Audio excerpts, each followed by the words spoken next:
What's up, everybody? Welcome to Off the Cuff. I'm Alex Dodd. This is Will Vandervoort. We almost had a cameo from Will's brother, Kevin, because he was dancing in the background of the video, but thankfully that ended because you don't want to see all that.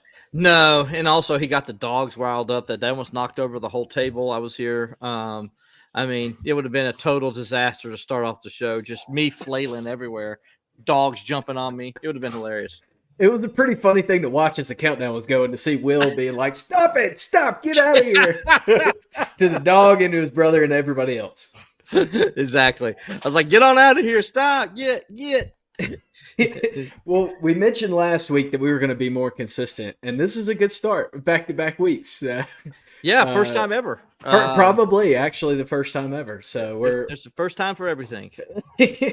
But we got a lot of stuff to talk about, so that makes it a lot easier. I mean, Will's favorite event is going on, the Olympics. I know Will is a big Olympics fan. How many minutes of the Olympics have you watched in the last week and a half, Will? That would be 0. Dude, you're missing out. This Olympics has been awesome. I'll take your word for it.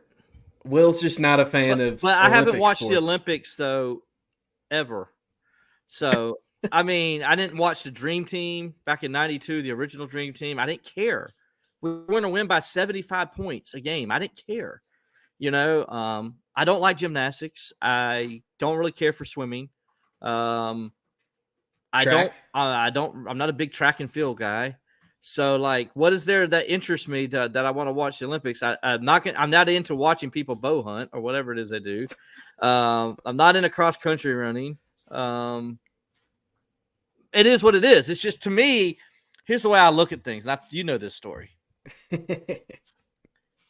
Why all of a sudden every 4 years do you like it?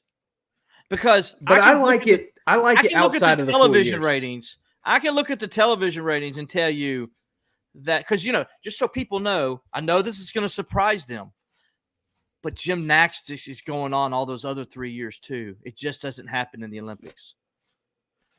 Swimming, it's going on all those other years too. It just doesn't happen in the Olympics. So I'm like, there's world games and stuff like that. Why aren't people watching those? I watch those. The same thing as the Olympics. Grew up watching those at the house, and there are some people that are crazy enough to actually watch track world championships. There's some, but there's the majority are not. Where, like, people now watch it, right? Because it's like, it's like it's because for some reason everybody thinks every 4 years you have to watch it because it's the Olympics. And I'm like, okay, if you're such a big fan of the Olympics, you're such a big gymnastics fan, and you're such a big track and field fan, and you're such a big swimming fan, then why don't you watch it those other 3 years? And don't tell me you do, because you don't, because the ratings say you don't. Well, we've been in the show for about 3 minutes now. We've already got an old man yells at clouds. At least I'm honest. I'm like, I don't watch it any other time, and I'm not going to watch it in the Olympics. I have no desire to watch it in the Olympics. I watch it at any point in my life, and I don't want to. I just have no desire to watch it. And everybody's like, oh, you're not patriotic. First of all, the Olympics has nothing to do with America. If I watch the Olympics or not, it has nothing to do. It's not like America invented the Olympics. They didn't. The Greeks did, long, long time ago. I don't know if y'all know that or not. And so that has nothing to do with America. Secondly, I'm not a fan of any of those sports. I've never watched them. So why do I want to watch them all of a sudden now? I still continue to do the same thing I do during the summer, which is what I do every year. In those other 3 years when the Olympics aren't going on, what do I do during the summer? I watch baseball. Yeah. And so that's what I'm pretty much watching. Baseball and tennis is what I'm pretty much watching. I love tennis, Alex. I love tennis. How many tennis matches did I watch in the Olympics this year? It sounds like zero. Zero. Because I don't care about the Olympics. I just don't. Will you watch Olympic baseball when we're playing baseball again in 4 years? No, because Major League Baseball is going on. Well, so it might not. Might be a little different if the best players aren't playing for 2 weeks. But we'll see. I probably won't watch it then. Because I don't watch the Olympics. Because to me, it's like it's just boring. It's just a lot of it's boring. Like, especially at basketball with the Dream Team, and they get on there and the USA beats everybody by 70 points. What's so fun about watching that? I'd rather go watching an AAU basketball game going on, than that. Yeah, I can agree with you on the basketball front, but I do think the other events are exciting. But we digress. We got a lot we're going to talk about on the show today. We need to All move right, I on want you before. next year at this time. I want you to come here and talk about the World Games and how I excited will. you I'll are. come talk about the All World right. Championships next year on here. All right, I'm gonna count you. I'm gonna mark this down right here. All right, write it down. Mark it on the Write sheet, it just down like I on marked all your hot takes from back in the spring that today's I won't bring up on the show until they don't happen. today's date 8/7/2024. Alex says 1 year he will be watching the World Games. Mark it down. Well, I we don't got a know lot where we you're want going to to be talk. watching that because I don't know where it goes on TV. But It comes on TV. They put it on like CBS Sports and oh yeah, those channels nobody watches. That's the right. channels that nobody really watches. Yeah, that's Yeah. what they put. You know, but people love them though because people watch them. We got a lot that we want to talk about today. We're going to go kind of around the nation and talk about some interesting things that are happening in college football right now. Michigan, obviously, some NCAA news today. Colorado with an interesting article from Athlon and some backlash, as always. And then Texas had a big injury. We're also going to talk win totals. We're going to talk about Clemson fall camp that Will was at today. You got to see the first day of full pads. So plenty to talk about. Actually, second day of full pads. Second day of full pads. Yeah, So we didn't get to see the first day. Well, it's the first day you got to see. It's the first day I got to see him in full pads. Dabo robbed us of the first day of pads this year. That's messed up, man. But I know, probably because man. he wanted to run some 11 on 11 and didn't sound like he did. And he only gave us. Not that I'm complaining, because I'm glad that he gave us what he gave us. So, but we only got to do 3.5 periods today, so that kind of was disappointing too. We didn't get to do longer. But Dabo You're could so say, "Well, you don't have to spoiled. watch any." you know how many periods everybody else in this show got to watch today of fall Zero. camp? Zero. Yeah. So you're a lucky man. Yes, yeah. I better count my blessings. But let's start out with talking about Michigan. So today, news comes out that there's a 4-year show clause for Jim Harbaugh because he, quote, engaged in unethical conduct, failed to promote an atmosphere of compliance, and violated head coach responsibility obligations. Coming a day after he said that he didn't do any of that because he teaches his kids not to lie, cheat, or steal. Yeah, I mean, what a hypocritical thing, right? I mean, that he's the very definition of being hypocritical in the sense of he says he didn't cheat, but today he just got hammered by the NCAA for cheating violations because his coaches that he didn't know about supposedly brought kids on campus. How do you not know that if you're the head coach? Yeah, how do you not know that recruits are on campus, that they're working out in your facility? Yeah, how do you not know that if you're the head coach? You know, and then refuse to cooperate in the investigation, which tells you he's a liar. You know, and then he basically refused to cooperate in the other investigation with the stealing signs. And it's like he does all those things. He lied to us by saying he's never done anything. That's the lie. The cheat is when he was, you know, stealing signs and cheating when he's saying the recruits aren't on campus when everybody else could not do it, but he was doing it. And let's look at when was COVID? 2020? When did they win a national championship? This past year? So let's see. How many years is that? How many football seasons is that? 3? 4? So that means basically there were kids that he illegally recruited because of the COVID violation rules. And he illegally recruited them despite what the NCAA said that were on that national championship team. It is interesting. I got a problem with that because it is interesting too to look at the dichotomy of what Michigan did before these allegations, the cheating and the recruiting and the sign stealing, and what they did after. It's like two vastly different programs. You had the program that was ready to fire their esteemed alum and run him out of town, and then you had the national championship this past year. Yeah. And what was the difference between those two eras of Michigan football? Well, the NCAA would say that they were lying, cheating, and stealing. That's what I would say. I would go along with the NCAA on this. And then for his lawyer or representative to come out today and say, well, the NCAA, look at them. You know, they're out here doing this. He's talking about the House settlement and stuff like that. Like, dude, that ain't got nothing to do. Look, is the NCAA horrible? Yes. Does the NCAA suck? Yes. We all agree with that. But that has nothing to do with Jim Harbaugh cheating. It has nothing to do with him cheating. I don't care what the NCAA did and all those other things. It has nothing to do with this case. And look, you don't come crying to other college. You know who's not doesn't want to listen to their somber story. SMU. You know who doesn't want to listen to their somber story? Clemson. Yeah, you know who else doesn't want to listen to them? Miami. I mean, and I throw all these teams out because they've all were caught in big cheating scandals after they've won national championships, and they had to suffer the consequences from it. Michigan's getting a slap on the wrist. Did you know that they're basically going to say, well, they're banned from postseason play, but not the college football playoff? Yep. What the crap is that? That is postseason play. Well, this is an issue that comes up when the NCAA has no control over the college football playoff. I mean, they can't govern it. They don't govern it. They're a paper tiger in terms of they don't have any claws. They're not going to actually be able to enforce any of this stuff anyway. If they try to enforce something, who's to say Michigan doesn't sue them and win in the courts the way the things have been going for the NCAA and the judicial system lately. So, I mean, what are they going to do? There's nothing they're going to do. I mean, I don't know. Like, I'm frustrated with some of the, like, the rule, I get you don't want to punish the kids. Okay, I'm with that. But the head coach at Michigan right now should be suspended for a year. Well, yeah. I mean, especially you have the leaks coming out this week that Sharon Moore basically has, deleted texts with Connor Stallions and was intimately involved with the sign stealing operation, is what it seems. The minute they got turned in, that same day, he deleted 52 text messages from his phone. Okay. Sounds like a guilty man to me. Yeah, sounds like guilty to me too. And that's my whole thing is like, I really want the NCAA to punish Michigan. Don't punish the kids because I'm all about like, it's not the kids' fault. They're recruited or, that is what it is. I don't ever want kids punished for what adults do.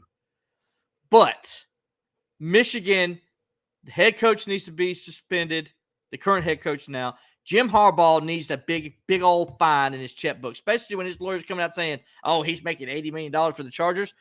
Look, if I'm the NFL and all that, I'm like, okay, if I'm the NCAA, I sue him for what his lawyer said. Yeah, and there's it cost him money. There's a good for point. $80 million. There's a good point too that was brought up yesterday. I think actually Kwok was talking about it on the Roars. Like, why not penalize the bonuses that Jim Harbaugh got for winning a national championship? Yeah, the bonus he got for making the playoff, the bonus he got for beating Ohio State, the bonus he got for for winning the Big Ten. Why not take those bonuses as the punishment? And then you're actually punishing the guy that was responsible for this and the AD. What are we going to do for the AD?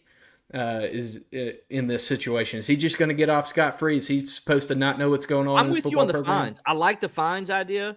Take away their bonuses that they get. I think that's fair.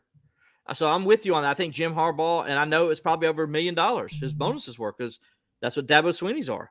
So I'm figuring they're probably in the same area. And so I'm like, take those bonuses away. And, and that's something.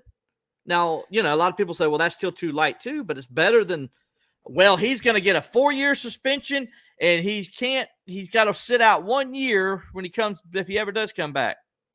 He ain't ever coming back. Yeah. And also, what is the point of punishing somebody, right? The point is to deter this activity in the future. That's one of the big points of punishing somebody. So if you're going to say, oh, well, your punishment is if you leave to go to a different league that, you got 4 years so you can't coach in our league that you don't care about anymore. Mm-hmm. So if that's the punishment, then what's going to deter somebody from cheating? Somebody like Mario Cristobal. Mario Cristobal wants to go cheat his way to a national title this year.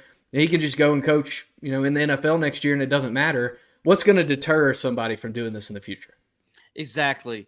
And that's a great point. And when you look at like SMU and you look at Clemson and what happened in their past, and you think about now how they are in the future, like SMU got death penalty. They got the ultimate penalty, and they deserved it. Yeah, they really deserved what they got, and it took them a while. It's taking them 40 years to get back where they are right now. 40 years it's taken SMU to get back here. So let's keep that. SMU getting the death penalty played a big role in the Southwestern Conference dying. Just Yep. want you guys to understand that. They not only killed themselves, they killed pretty much that conference because they left, and then that caused the Texas A&M and Texas exodus, and then Arkansas leaves to go to the SEC. It all started to fall apart right when SMU got that death penalty. Is that coincidence? I don't think it was. I don't think so. And then Clemson back in the 80s, it was threatened they could get the death penalty. And that was enough to strike Clemson's butt up. And Clemson had to clean house. And they had to really clean themselves up. And now Clemson's one of the cleanest programs in the country, despite what some people think or say. They are. They really are. Clemson goes by the book probably better than anybody. But at one point, Clemson was a rogue college, and they did things they shouldn't do. They got caught doing it. They served their punishment, fair or not. I know there's probably Clemson people maybe listed out there that probably don't think what the ACC did was fair. Somewhat I agree with the way it was handled wasn't fair, but I think that extra year of penalty when Clemson got it probably was the best thing that ever happened to Clemson because I think it straightened them up some. And that allowed Clemson to clean itself up and police itself. And if go read Larry Williams' book on Danny Ford in the 80s, get an idea of what Clemson was going through with all that. It's a great book, great read. If you haven't read that yet, Larry did a great job depicting what it was like and the struggles, what Clemson was doing, and how there was this battle between the university and the athletic department and cleaning up their image. And all the people that got fired, the board of trustees, the meetings, everything. It's a great read as Larry explains how Clemson managed itself through those days to get through it and ended up having those great Danny Ford teams that they still ended up having. But there was a lot, man, that went into it and to them to get to that point. And then, it was a sad situation. Then Miami. I don't think there's any better thing to look at Miami, Talk right? about Miami's penalties. And Yes. they're, still haven't got back to the level of where they used wanted to be because they got infractions and stuff like that. And even Ohio State, they didn't get a slap on the wrist either when they got hammered and lost all those scholarships. Or Southern Cal. Southern Cal got hit hard, and Ohio State recovered faster probably than anybody from it all. But Miami, Clemson, and Southern Cal, it took Clemson decades, right? After Danny Ford left, and they went through they didn't get in probation, but they could have, in that late 90s, and that whole change with Danny Ford and all that went through. It took Clemson, 2 decades to get back to where it is now. And it took Miami still ain't got back where it was. Yep. And Southern Cal hasn't got back to where it was before its sanctions went down. So, yeah, just craziness, man. And Michigan should not be any different. They shouldn't allow to be it off either. Yeah. I've heard some people say they should strip their national championship. You know what? I'm kind of for that. You did it to Louisville. Yeah, I think you can do it, but what does it mean? It's like you just can't put it up in the stadium. What it means? It means you a lot. You watched it, and I watched it, and it happened. I'll tell you what it means, okay? If Clemson were to have to strip off one of its national championships off its stadium, it may not mean anything to you today because Clemson won it, but in 30 years when new kids are coming to Clemson, that championship's not on there? Dude, that means a lot. Think about it this way. To this day, I still irk. It still to this day gets at my soul. And it probably does way more for Danny Ford and his program. Clemson went undefeated in the ACC in 1983. They beat everybody's butt. Kicked the crap out of them. Beat Maryland 52-27. Maryland was the ACC champions in 1983. Even Maryland said, we're not the real ACC champions. It's that team in orange. Clemson wasn't allowed to win the ACC in 83. And to me, every time I look up there and I don't see that 1983 ACC championship up there because they didn't get to play for it, even though they were clearly the ACC champion and the better team, it sucks. So I always I have to catch myself when I'm like, oh, Clemson's won 7 ACC championships under Danny Ford. No, they didn't. I forgot 1983 didn't count. Didn't happen. They went undefeated. They were the best team in the ACC, but they weren't ACC champions. Yeah. Well, the NCAA definitely has to do something to deter this behavior in the future. But I do think that this is the best case scenario for one organization, and that is Netflix. Netflix is getting the best marketing push that it could ever get for this Untold. That's they've already started filming, right? Yeah, it comes out August 27th. Oh, it's coming out August 27th. Yeah, Sign Darn, that Stealer. was So real fast turnaround. they're getting the best marketing push that they could ever ask for from ESPN, from Yahoo, from everybody, from the NCAA. Like, this is how NCAA. we got to pay for the house settlement. So But I'm interested to the see NCAA what other cooperated. I'm interested to see what other details come out of that because it seems like now that we've got a pretty good grasp on what happened at Michigan and what's happened over the last 3 years. But it'll be interesting to see if we learn anything new or if it goes deeper or what other motivations there might have been in the scenario. It'll be interesting to see what happens in that documentary. Yeah, I'm looking forward to it. Actually, I'll watch that. That'll be Connor Stallions, the guy who tore down Michigan. He tore down the guy who tore down the big house. Well, let's talk about some other news that's really interesting. Doesn't seem like there's going to be any sanctions that are coming right now from this, but who knows what's going on. Colorado, there was an article in Athlon Sports that came out about 5 days ago by Steve Corder. And the quote that really stood out from the article to me was unnamed former player said, "It's like a real-life game theft auto video game." You had a 5-star player, Kamani McLean, that was bullied by Shiloh Sanders, allegedly. You got allegedly the backup quarterback, Colton Allen, and wide receiver Caleb Mathis got into a dispute over a 5-figure gambling debt.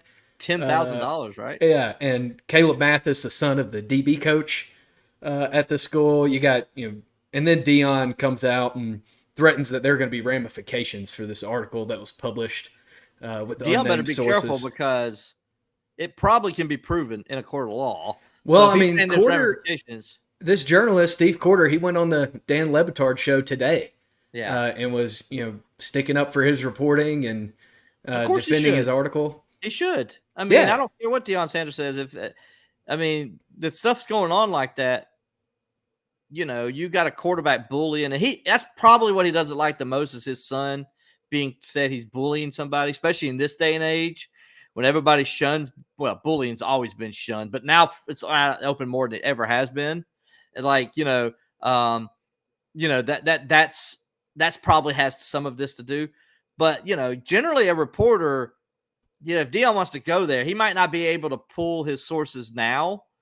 But if it went to a court of law, like if I'm a reporter and this guy's accusing me of something, I would make sure I got those people to talk on the record.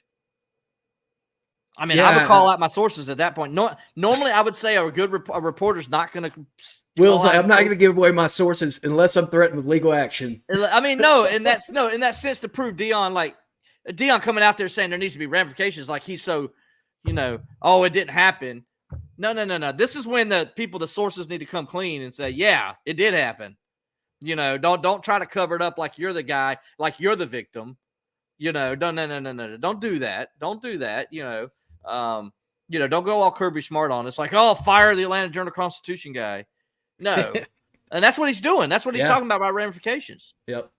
And the guy at Atlanta Journal-Constitution, did he probably do some reporting that he probably shouldn't have? Yes. But that guy was an award-winning journalist. Well, and we've also seen, since that's happened, that this has just been proven and proven and proven time and time again. Right. He just didn't do it the right way. Right. And that's what happened on that. And I can't remember the exact specific details of that. But I understood why Georgia was mad. And he didn't go off actual evidence such as hearsay. But, if this guy's got more than one, that's different because that was law stuff, right? Because we're talking law. Here we're talking about this players is locker room disputes, locker room disputes and stuff. So it's a little different. And I'm not saying Shanae Sanders is a bad guy or anything because he's teasing another player and just being a teenager, a young guy. I guess he's not a teenager anymore, but he's a young man, and young men, we do stupid things when we're young men, and we all been there, right? So I'm not condoning it, but I get, things like that happen. But another player getting into a fight over $10,000 gambling fee, that ain't good. No, and especially in this era of sports where they're putting that under the microscope. They're putting gambling stuff under the microscope right now. Exactly. That's what I'm saying. That's not good. Because what else has he been gambling on? Who else does he owe money to? right? That's kind of how I look at it. That's the first thing that I went to my head. And then the fights where they're not just fighting. Like, I'm okay with the regular fight on the field, fisticuff fight. But it's not they did. These two guys were like basically going to kill each other. I mean, it was like they called it like two bears going at it. I mean, that ain't good. I mean, so a lot of this stuff isn't good, and we've seen it at Clemson. Fights in the locker room. We've seen it, but guys were able to step in and break it up, and like, hey, cooler heads prevail, right? It didn't sound like nobody could step this one up, or did they try? It sounded like there were coaches in the room that were allowing it to happen. Is what it sounded like from the reporting. And so, and then just the other allegations, you just can't have those things going on. And this is coming from a player. Am I not mistaken? He quoted a player, right? So this is this is coming from a former teammate. So this isn't just sources said. This is actually a former player quoting stuff. Yep. That tells you it's a whole lot more to it. And Deion is totally wrong for saying there needs to be ramifications for this, because there's no even like sources said. This is like straight up. Yeah, well, even the reporter today when he's talking on Levitard was, saying he's like, this isn't stuff that I'm, just one player told me this and I reported it. Now, this is stuff I've been hearing from people in the locker room for a while, and now I had somebody that was willing to go somewhat, record. Was able to be quoted in the story. Yeah. Hey, it's a big deal when somebody goes on record. Yeah. I mean, it's a big deal. Me and you both in the journalism business, we understand it. And I like I said before, I protect my sources all the time. I always ask my sources, though, do you want to go on record first? Of course, some of them will say yes. Most of them say no. They don't want to be on record. And I respect that, and I won't give them up. In the scheme, like the Atlanta Journal-Constitution guy, he didn't want to give up his sources. I wouldn't either on that sense. But this is a guy who went on record. And if Deion wants to take it to court and there's a guy who goes on record, well, if one guy goes on record, if you take it to court, you can probably get a bunch of guys on record. Yep. Especially with the way that it seems like bridges are being burned. I mean, what in the world is going on in Boulder, and how long do you think the university will be willing to put up with this? Because this isn't Georgia. This isn't Florida State. This isn't, a Clemson, a school that, everybody in the school just runs through football. This is Colorado. They love their football. They do love their football, but this is Colorado Boulder that we're talking about. This is a university that is an esteemed university. They're hungry to win. Well, Clemson, those other schools are esteemed too. You don't mean it that way. It came out. You know what I mean? Yeah, I know what you mean. You're talking. This is a different type of university. Those are football. Colorado's not a football power, but they love their football. They do. Colorado University loves their football. I think this is Colorado. When they hired Deion, they were desperate, and they knew what they were getting with it. They knew he comes out last year and they start the season the way they did, and he's talking all this junk and all this stuff, and they're getting all this publicity. You knew this is when you get credit for doing something you haven't done yet, this is the kind of stuff that happens. Yep. People are going to come after you and try to find things. That's why. It's also not like they haven't seen this kind of stuff, similar stuff in Boulder before. I mean, when they were good in the late 80s and the 90s, they had plenty of issues going on then as well. So it's not like it's unheard of for them to have those kind of issues in that building. I'm not saying Deion's a bad guy or anything like that, but I mean, people are going to start snooping around when you start parading around. That, you know what I'm saying? Like, that's kind of what happens. And that's why you got to be careful in how you stay humble to everything. And I know I'm not saying Deion's not humble. I'm not saying that's nothing. But when you come out, they were pretty brash last year coming out. Let's just be honest. Yep. And Deion's always been brash, and that's what we love about Deion. Yeah. The thing you love about Deion is the thing that you hate about Deion, which is the way it is with most people. I mean, yeah, and when you do that, people start snooping. Reporters start snooping. Hey, go find some dirt. And they found some dirt. Sounds like they found a lot of dirt. You know, and it is what it is. And I don't blame the reporter. He's just doing his job. You know. Yep. Well, you had some other news today in Texas. Some big news. Starting running back C.J. Baxter with an LCL PCL tear, going to miss the whole season. That's from the Austin American-Statesman. what are they going to do at running back? I mean, this is a guy that you were relying on. He had 659 yards and 5 touchdowns last year. Now you got junior Jaden Blue is going to replace him, a guy who played in 23 games, had Remember, 80 they lost the carries in his best running back career. last year. Yeah. So I mean, he's in the NFL now. And this So was the guy, though, that was, that back half of the year when you were already dealing with that injury that stepped up for you. So it seems like kind of same story for Texas at running back. Another big piece is going to be missing in action. you wonder how much that's going to affect them this coming season. I mean, right now we don't know. The guy behind him could come up and just be an All-American for all we know. Could be the next Ricky Williams. You Right. know, we don't know. So you don't know where that guy is in his progression. But you have to figure, at least early in the season, it's going to affect them some. They got a hard schedule. They're in the SEC now. I know they're preseason ranked number 3, which I think is a little too high. I would have them probably number 5, but you know, I think they're still one of the favorites to go to the SEC championship game. I still think it's Georgia, and then maybe Alabama, maybe Ole Miss, now maybe Texas. Where I thought before it was Georgia and Texas. Yep. And then maybe those other guys. But now I think all of a sudden Texas this injury, they fall back into the pack. Kind of opens up that second tier, that Yes. mix. It seems like, I mean, obviously everything's open. The season hasn't started yet. You never know what's going to happen. But at least in the minds of people that have been paying attention and looking at this, you really had Georgia and Texas kind of in their own stratosphere in the conference. Then you had some teams that were in the mix there right behind it, but kind of knocks Texas into that same category of teams that are kind of scrapping for that second spot. I agree totally. That's exactly where it puts them. And now, you wonder, is Texas a national championship contender? They're a college football playoff team, sure. But SEC has 9 teams in the top 25, so they're all in the playoffs. They're not getting paid more money in the playoff for nothing. Yeah, three teams. Only 3 at-large teams will be the rest. Be the other conference champions, and then 9 SEC teams in the playoff. So, I joke, but also I'm serious. I think though this pushes them back, and I think now they're a college football playoff contender. I don't think they're a national championship contender. I still think Georgia and Ohio State right at the moment are in a class by themselves when it comes to that. I think everybody else is kind of falling in line. Of course, you're going to have other teams going to make the playoffs, going to make the semifinals, but those teams don't have a chance to win the national championship, I don't think. Right. I think it's a 2-team race, and it will be all year long. It's going to be Georgia and Ohio State. I really believe that. Georgia's got a hard schedule, much harder than Ohio State's, but I think Georgia's got a good enough roster to get through it. No, I do too. And next week, when we go on here for a 3rd week in a row, we're going to make history and do 3 straight weeks.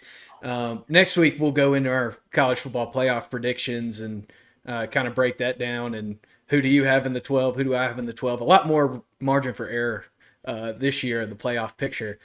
But Ohio State, man, that it really seems like this is the best shot that they've had to win it since the last time they won it. I mean, it really just seems like they have all the pieces in line. I didn't know this, but Chip Kelly was Ryan Day's head coach or quarterback's coach back in the day. I didn't know that. I didn't know that either. I was listening to Ryan Day, by the way, who's actually a really good interview to listen to when he's just being himself and he was on I was listening to him on SiriusXM radio last week, and it was a really fun interview to listen to. I really enjoyed it. Listen to him, but he was telling the story about what Chip Kelly was his former head coach. Ryan Day, the Matt Connolly lookalike. The Matt Connolly lookalike, yep. And so I really enjoyed him, though, listening to his interview. And one of the things I found out is his kid came to summer camp at Clemson and like spent a day here. And the joke where they asked the guys, like Clemson was one of the camps I went to, but Clemson was the biggest of them. And they asked him, they said, so did Dabo put some Clemson gear on you? Were you wearing tiger paw? And he's like, no, I wasn't wearing any Clemson gear or anywhere else was I wearing gear. He's like, now my son might have put some on, just to, because he's going through the process. He's a sophomore, so he just started the recruiting process. So he's going to camps this year and stuff like that. And so Clemson was one of the camps they went to, and they said it was really nice, talking to Dabo and seeing the other coaches, seeing how other people run camps and stuff like that. I thought that was pretty interesting. I'm like, here's a guy who's got a team that's playing for a national championship. He's coming to Clemson with his son, going through the whole recruiting process, just like a regular dad. I'm like, this is Ryan Day. That's got to be like the best coach. like recruiting study ever, to have a son as a head coach of an elite program that's being recruited by other elite programs. Yeah. And you get to kind of take a peek behind the curtain at what your competitors and colleagues are doing. Exactly. He went to Clemson. He went to South Carolina. I think he went to Georgia.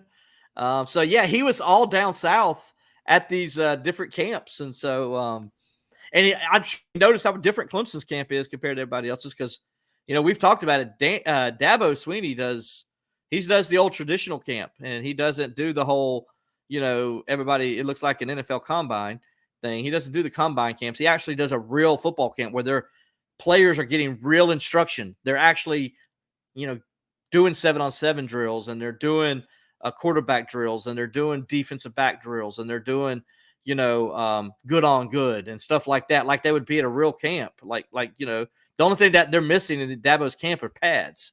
And that's it. Other thing else they're doing just like and it's great instruction Dabo does. Everybody that comes to his camp loves his camp, and they love the fact that it's different and that the players actually get coaching. And it's if you're Ryan Day, you probably like that your kid got a little bit of different coaching than him and his quarterback's coach, because you can always take that and use it to make you a better player. Yeah, absolutely. Well, let's talk a little bit about camp and Clemson. Not recruiting camp in the summer, but fall camp that's going on right now. You saw the second day of full pads today. What are kind of the vibes that you're picking up from camp this fall that maybe are different than years past? Every camp kind of has its own little flavor and kind of feel. Yeah, there's a sense of urgency with this team this year. And everything they're doing, from the quarterbacks to the wide receivers to the running backs to the defensive linemen and offensive linemen, they all had these different mottos, these different things. The team motto is finish.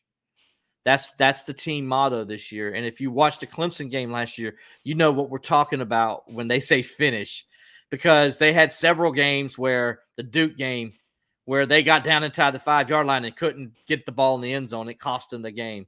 Florida State, they're driving to go up 2 scores midway through the fourth quarter, pretty much putting the nail in the coffin to Florida State's undefeated season, and they couldn't finish, turn the ball over.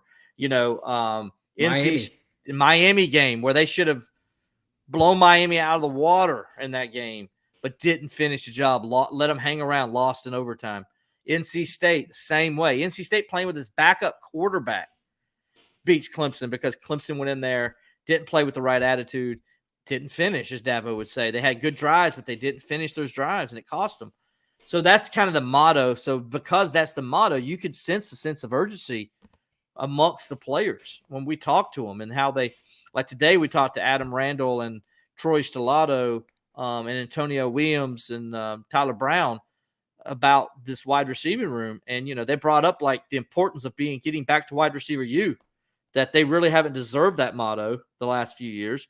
And Adam Randall said, he has a T-shirt, and he's like, he brought the T-shirt back, wide receiver U, and he got asked, why'd you bring it back? And it says, wide receiver U, prove it. And so, in other words, the motto is they need to go prove they're still wide receiver U. And he said when he was younger and he's a kid, he would see Sammy walking around with that shirt on, and all the wide receivers at Clemson, T. Higgins and those guys. He said he's a kid watching Clemson. They all be wearing these T-shirts. He thought that'd be cool. He's like, oh, man, that'd be cool. I love to wear that T-shirt to show you go there. And that's why he came to Clemson. He says, then the last couple of years we haven't worn them. And he's like, we don't deserve to wear them, really. And he's like, this is the mod. So he went in the spring, he went and made T-shirts for all of his wide receiver teammates. And the whole thing this year is go prove it. Go prove they are worthy of wearing that T-shirt that says wide receiver U, like the guys before them. Yeah, I wanted to talk about that group a little bit as well. Obviously, you have the 2 freshmen. One of them everybody got to see. One of them you've gotten to see, and everybody hasn't, and TJ Moore. What have you seen from that group in trying to get back to that mantra, the thing that made Clemson so successful during its sensational run, was excellent wide receiver play. What have you seen from that group, and what have you seen from those two freshmen? I think you muted your audio. We get to see very little. I'm sorry. We get to see very little about, during practice. We don't. It's not like we get to watch good on good and stuff like that. So from what we've seen, though, you like what you see in Bryant Wesco. Definitely what we saw in the spring. Him making some unbelievable catches. We're hearing so far he's kind of picked up where he left off in the spring. So he sounds, when talking with players, that he's still the legit guy that we thought he might be. Dabo talked yesterday about TJ Moore, and that maybe they still have some work to do there with him.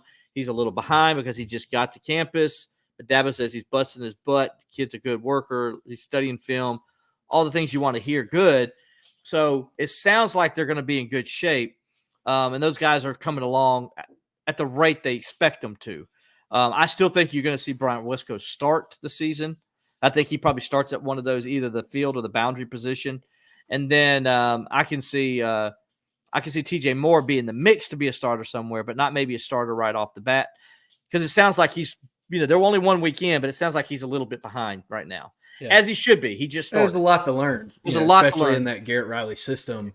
Right. So I think they're fine there. But then when you look at Adam Randall today, Adam Randall was talking about his headspace, and he admitted, he's like, it took me to about 6 or 7 games in last year before he started finally trusting himself, trusting his knee. He admitted, and I was very pleased and happy to hear him admit that he was mentally not where he needed to be coming back from the injury. And he was honest and said, it was messing with me, and he didn't trust himself.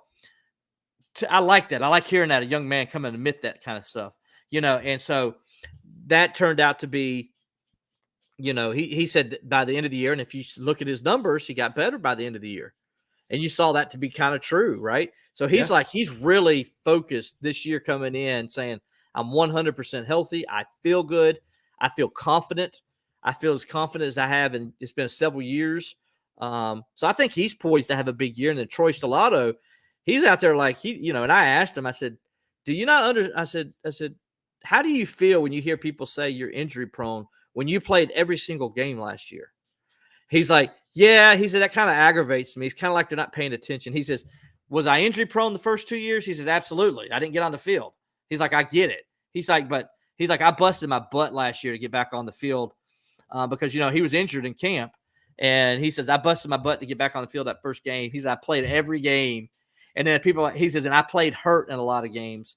And he said, people are telling me, oh, he's injury prone and he's not tough. And he's like, that kind of bothered me a little bit. He's like, I'm going to be honest. And he's like, it motivates him. He says, because I played every game last year and people are saying this. And I'm like, he's like, why are y'all saying that? He's like, I didn't miss a single game, and I'm with them on that, and so I think what you have, Alex, is a pissed off group. They sound, Antonio Williams sounds like he's got a chip on his shoulder. Tyler Brown sounds like he's got a chip on his shoulder. Then you got Troy Stellato saying like he's got a chip on his shoulder. The Adam Randall, and then everybody's talking about these freshmen coming in, and they're like, these freshmen, our goal is not to get them on the field, right? I mean, they're like, no, don't talk about the freshmen, talk about us. We can do this. And so you like that. You like that there's a chip on the shoulder. And that doesn't mean they're close, because I think they're close as a group and they want everybody as a group to do well. But I think individually they're like, hey, look, I'm here. But you got to have competition. Don't forget about in the me. group.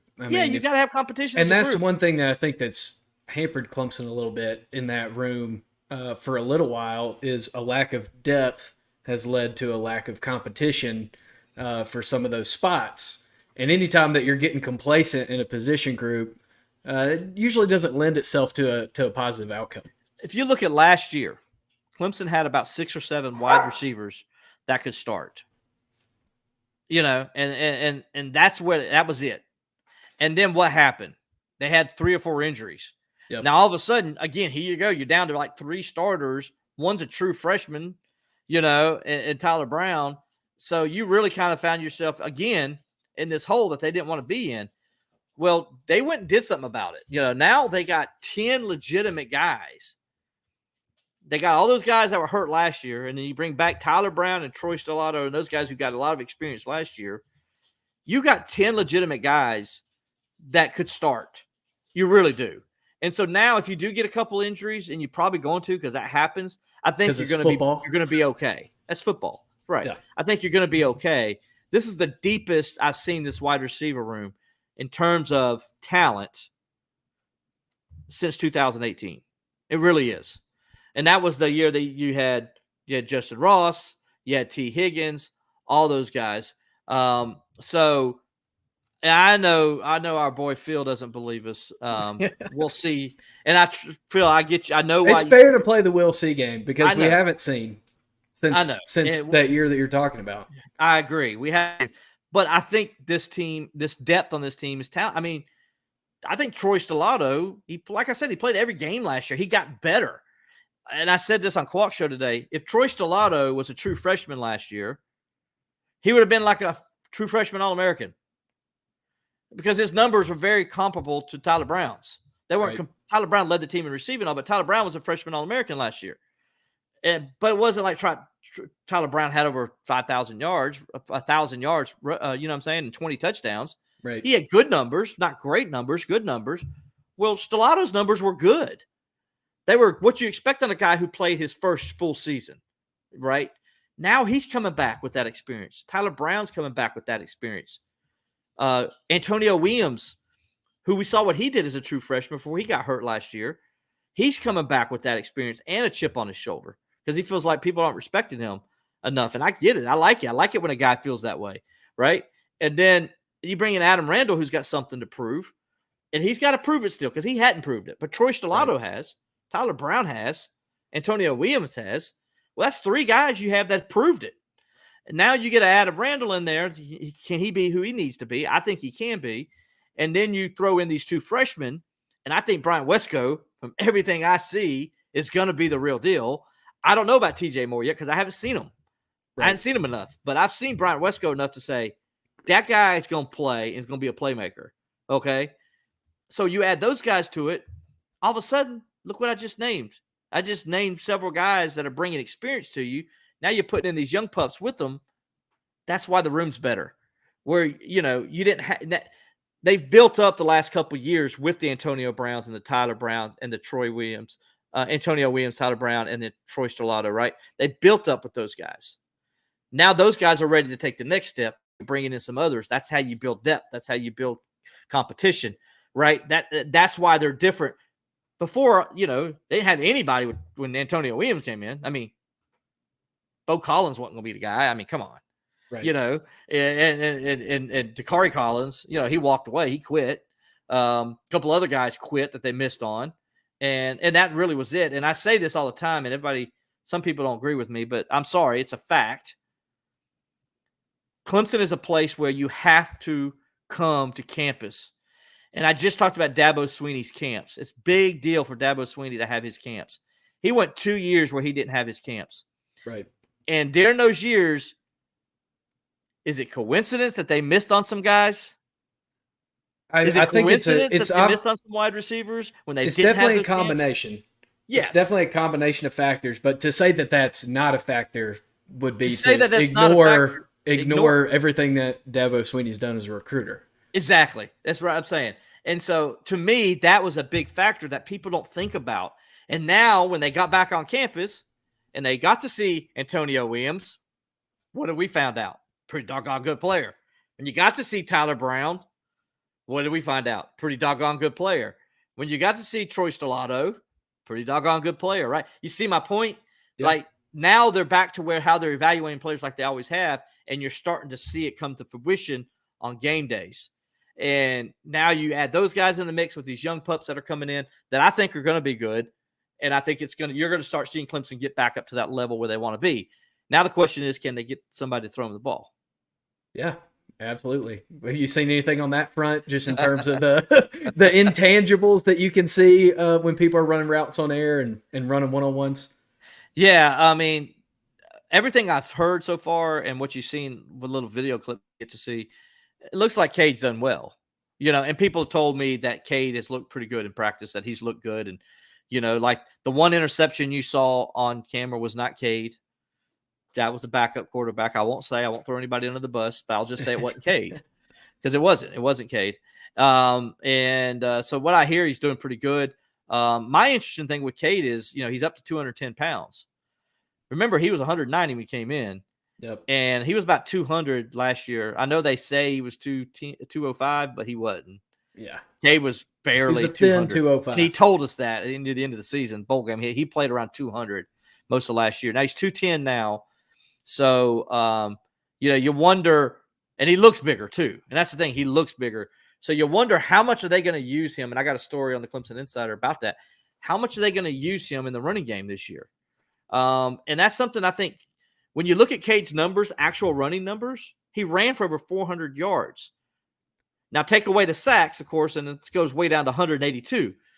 But when he just ran the football, that's 484 yards. If Cade Klubnik can get to where he can run the football like a Deshaun Watson, you're not going to run it like Taj Boyd. No quarterback power.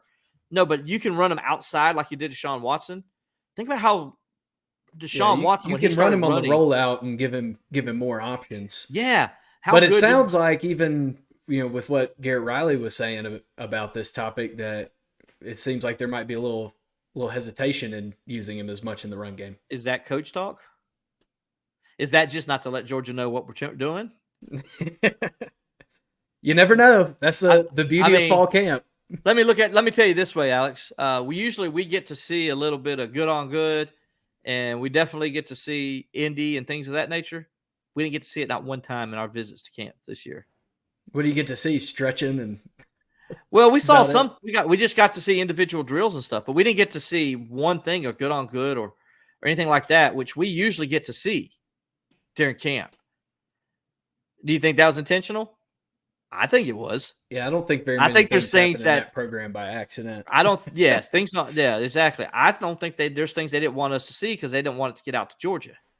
They don't. They're afraid Georgia could see it and allow Georgia to game plan for it. What they're going to do. So I won't go by just because Garrett Riley said that. He might have said that intentionally. Just I think they're better. Look, when you look at the run game, you got Phil Maffa. He's the only proven running back you got. You got to take some of the pressure off of him. So I think it's imperative that Cade Klubnik be involved in the run game. I really do. And I know people are like, oh, Will, don't say that. I'm not saying Cade Klubnik has to be involved in the run game against App State and the Citadel. I'm saying he has to be in the run game when they play Georgia and when they play NC State and when they play those kinds of games. He has to be involved because I think just like that's how they used Deshaun, right? You remember how they used Deshaun? They didn't run him in the games they didn't need to, but they ran him in those big games. I think that's what they got to do here. Even Trevor Lawrence, they ran also in the big games. Yeah. Because I think that's an important element in today's college football is having a running quarterback is huge because it takes pressure off your running back, takes pressure off your passing game. It helps the RPOs be real. You have to worry about them. It puts a bug in the head of those linebackers that you're not going to be able to play true. You got to watch out for that extra variable as well. Exactly. And so and Clemson hadn't had that last year. The last couple of years they haven't had. They never had that with DJ because DJ's as good as he runs in the red zone. He runs well in the red zone. But DJ outside the 20s, no team ever worried about DJ running the ball outside the 20. Am I right? Yeah, fair. You're right. No team worried about the RPO game with DJ. Not at all. They don't worry about the RPO game with Cade Klubnik. Why? Because Clemson hasn't used him in the running game. So why are they going to worry about it? They're not going to worry about it. They're going to blow up all the wide receiver screens you throw. Because they're not worried about him pulling it. So I think he's got to show that. And this offense has to show that this year. So, as far as the other quarterbacks go, keep hearing about this guy, Pierman. He keeps coming up and everybody's impressed with him when they watch him. That's all I can say. And so, we'll see what that means going into the season. Is he the number 2 guy? Personally, I think he should be the number 2 guy. I just think Facina's not ready. I think that was the case last year, where I think Pierman is ready. I think Pierman's your guy. If something happens, I think Pierman needs to be the guy that goes in. That's my opinion. Yeah, I think there are a lot of people who are of that opinion, and not just because of the spring game, but because of reports that are coming out of camp as well. Exactly. So, we'll see. And then, yeah, that's pretty much it with the quarterbacks. We'll just leave it there. What have you, real briefly, have you seen anything on the defensive side of the ball that has led you to believe your previous theory last week about three-man fronts? Um, I haven't. I mean, okay, I'll say this, but that doesn't mean anything because they played the 4-2-5 last year. Seen a lot of nickel. I seen Wes working on the dime. So I seen a lot of nickel, a lot of dime. Now I didn't see much today because they only gave us 3.5 periods, so I didn't get to watch as much. But those first 2 days we were out there, I saw a lot of nickel, a lot of dime being worked on. And that tells you they're going to have some kind of multiple fronts, right, Alex? I mean, that's Yep. what it tells me. Yep. That means you're going to have no more than 2 linebackers. And I saw what the one times they were rotating Wood as a safety and a linebacker at different times when they were going in those packages. So yeah. And I saw one where they ran the freshman out, Brown.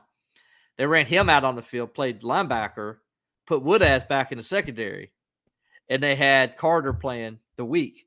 So now that's just alignment. They're doing things, they're trying different things out. It doesn't mean that's what's going to happen, but they were obviously trying it out. And so, and they just want to see what the look looks like and all that. So I wish I could watch them good on good and see what they're doing.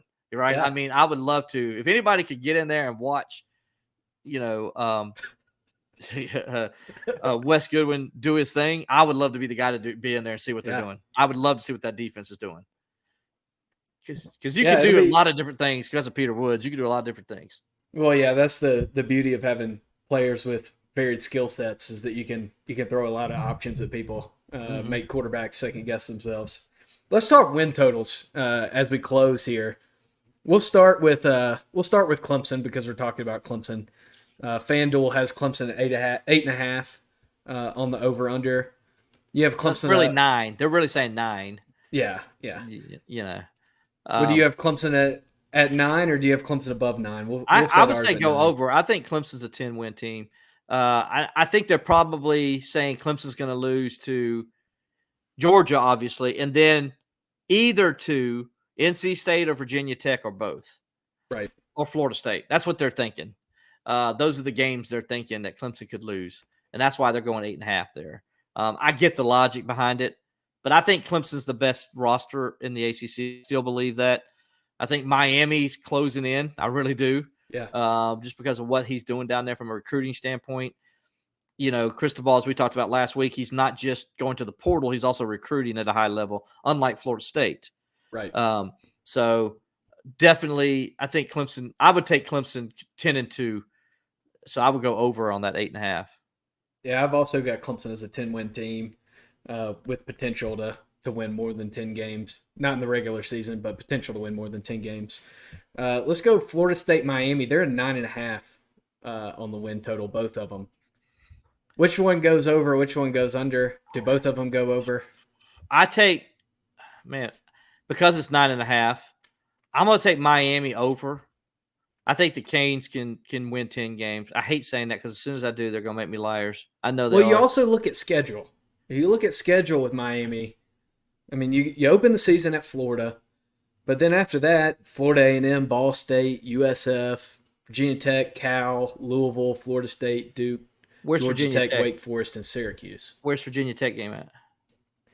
Virginia Tech's at home. Yeah. See, so they'll have a raucous crowd of 7 on a Friday night at Hard Rock Stadium. Well, so the smoke will come out and it'll be a great atmosphere. The smoke will be there. The duck, goose, whatever it is, it'll be there, and there will be 6 or 7 Virginia Tech fans that made it down to Miami on a Friday night. I say Sebastian, by the way, he's a seagull. Yeah, I would say. I thought he was an egret. That's a seagull, isn't it? I don't know. I'm just being stupid. That's you're being stupid. Some kind of bird. Okay, I don't know, but I know his name's Sebastian, so I do know that part. Yeah, so I think 9.5. That's the run total. Yep. I'm gonna say go under. I'm gonna say 9. So 9 for 9-3. Miami. 9-3, Miami. Yeah, it's hard for me to go 10-2 just because they burn me too much. Florida State definitely take the under. Florida State ain't winning 9 games this year. Tell you that right now. They're going 8-4 at best. That's the ceiling. 8-4. Yeah, I have Florida State at 9 and Miami at 10. So I have Florida State with the under, Miami with the over. Okay. Well, I'm going both under just because I don't trust Miami until Miami tells me to trust them. Will, for 2 weeks you've been talking about how the U is back and No, I Mario have not. Cristobal's building a juggernaut and they're going to win the national championship. Like I said last week, the good thing about Mario Cristobal is he's a Steelers fan, and there you go. And for that, I have respect for him. There you Respect. go.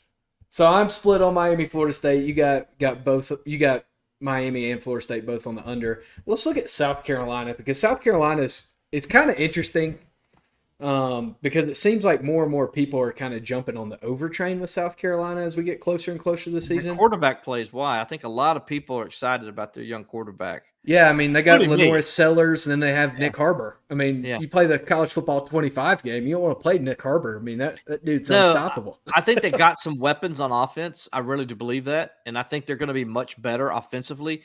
Offensive line is still a question mark for the Gamecocks, but they got a quarterback who's more in the running end than Spencer Rattler was.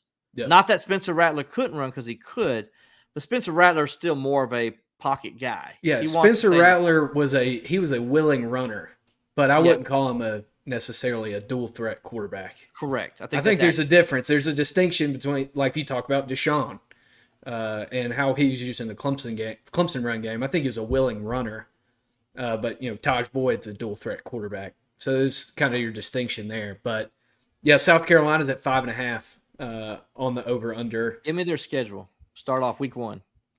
Old Dominion. Okay. And then they go to Kentucky. Okay. LSU at home, Akron at home. Okay, hold on. That's their first 4. All right, so 2-2 to start off the year. Yep. So then you got Ole Miss at home. Okay. At Alabama, at Oklahoma. All right, so 2-5. Yep. So that's the part of the schedule. Is they got a bye week, and then they go Ole Miss, at Alabama, at Oklahoma, bye week. So you just hope you have bodies after that stretch. So they're 2-5. So after that 2-5 stretch, the first 7 games, and then they have Texas A&M at home after a bye. Okay. At Vandy. Okay. Missouri at home. Okay. Wofford and at Clemson. All right, and what did you say the win total was? 5.5. 5.5. Go under. So do you think they're going to a bowl game? No. I think best case scenario for Carolina because of that schedule. It's a very hard schedule. Yep. Because of that schedule, I got them 5-7, and that's beating Texas A&M at home. So I'm giving them a win. I think that's the one that they give them a loss. I think they win Texas A&M at home. They win at Vandy. They beat Wofford. Mm-hmm. I think they go 3-2 in that final stretch. Yep. And 2-2 in that beginning stretch. But that middle of the schedule. That's a gauntlet, dude. And it's murderer's row. It is.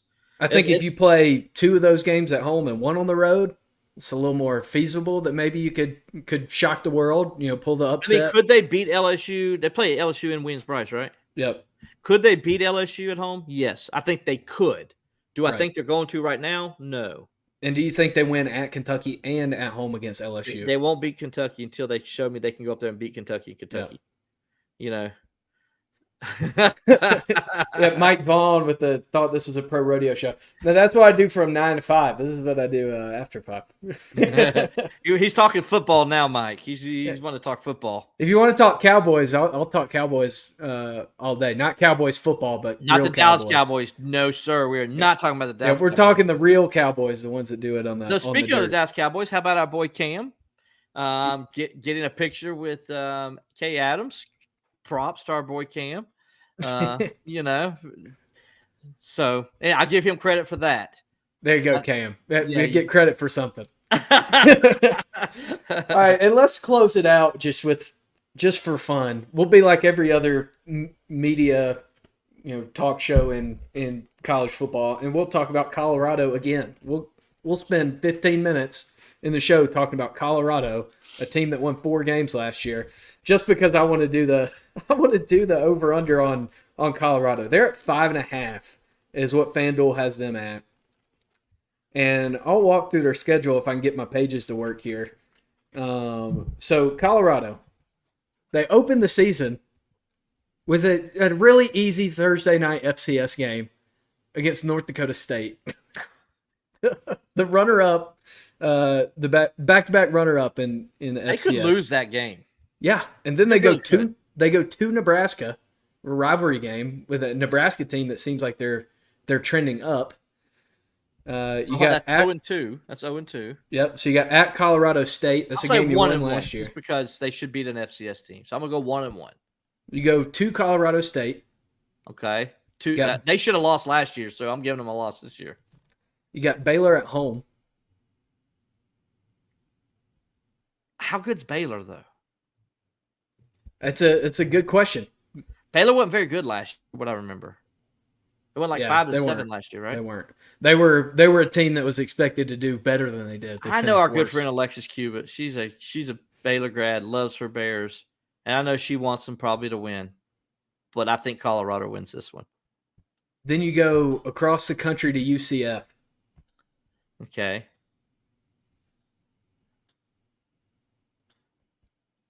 And UCF is coming off of a bye for that game, and Colorado opens with 5 straight games and no bye. Okay, because they're got to go across the country. It's at UCF. I'll go ahead and loss 2-3. Okay. All right. Kansas State at home, loss. Kansas State at home. Yeah, I think it's a loss. Yeah, Avery Johnson. You got the running back they have. That's really good. All right, I'm fine. You talked me into it. You go at Arizona. At Arizona, lost 2-5. Cincinnati at home. Okay, they win that one 3-5. At Texas Tech. At Texas Tech, loss 3-6. Utah at home. That's a loss, regardless of where they're at. Yep. At Kansas. They'll win 4-7. And Oklahoma State at home to close the year. 4-8. So what was the over and under? The over/under is 5.5. Yeah, take the under. Yeah, I just can't see a 5th win. Can you? I wanted to do it just because I thought it was the easiest under pick on FanDuel. I mean, I was looking at all of them, and I just think with the schedule they have the best teams in the conference at the end. They have 5 games to start the year, and they open with a top 2 team in FCS. The worst team to open up with in FCS. The only worst team to open up with would be South Dakota State. Exactly. Because they've won 2 national championships in a row. But you open with that. You got to play 5 games with no bye. You have a stretch where I think you can do some things, but you're playing UCF across the country coming off a bye. And then you've got the best teams in the conference to finish the year. For them to get bowl eligible, that UCF game is going to be key for them. Yep. I think that's UCF and then Colorado State. You had them down at Colorado State. Yeah, I had them losing. I still think because I think Colorado State was the better team last year. I mean, Colorado State just mucked it up at the end. Colorado State should have beat them. I mean, they had them beat. And they just mucked it up at the end with stupid stuff they were doing. So, I say Colorado State beats them at home because they'll be at their place. Colorado State will be at their place for that game. So, and it's a rivalry game, and you never know with those rivalry games, So, but if they win that one, and if they beat Central, then they're 6-6, right? And then they're so those 2 games. That's probably their season. To be honest with you, those 2 games. Yep. It's weird to say that, but probably the case. Yeah, that's the make it or break it for them. Yeah. And next week on Off the Cuff, we're going to have our college football playoff picks. We're going to talk plenty more college football. I'm sure somebody will get an NCAA violation or arrested or something for us to talk about. Yeah, somebody will, Somebody will do something. I mean, there is graduation coming up here in the next couple of weeks, so maybe Georgia's not going to have anybody graduate. I mean, they do have a 41% graduation rate since 2016, so chances are pretty good. Why didn't we talk about that, by the way? We should have talked about that. We mentioned it briefly. 20 arrests, 20 plus arrests. I think it's 22, I think the number. And then a graduation rate of 41%.